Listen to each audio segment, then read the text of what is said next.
بسم اللہ الرحمن الرحیم۔ حضرت ایوب انصاری رضی اللہ تعالیٰ عنہ کہتے ہیں، رسول اللہ صلی اللہ علیہ وسلم نے فرمایا، جب تم قضائے حاجت کے لیے جاؤ تو پخانہ یا پیشاب کے وقت قبلے کی طرف منہ نہ کرو اور نہ ہی پیٹ کرو، بلکہ منہ کو یورپ یا پچھم کی طرف کرو۔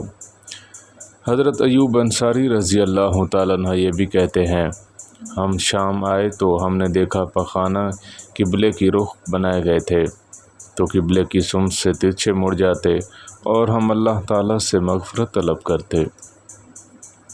حضرت ابو ہریرہ رضی اللہ تعالیٰ عنہ کہتے ہیں، رسول اللہ صلی اللہ علیہ وسلم نے فرمایا، اگر مجھے اپنی امت کو حرج اور مشقت میں مبتلا کرنے کا خطرہ نہ ہوتا تو میں انہیں ہر نماز کے وقت مسواک کرنے کا حکم دیتا۔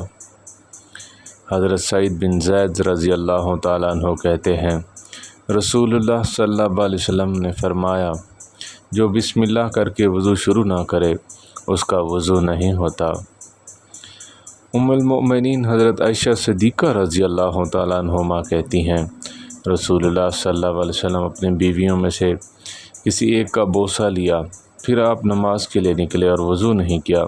اور وہ کہتے ہیں، میں نے اپنی خالہ ام المؤمنین حضرت عائشہ صدیقہ رضی اللہ تعالیٰ عنہ سے کہا، وہ آپ ہی رہی ہوں گی، تو وہ ہنس پڑیں۔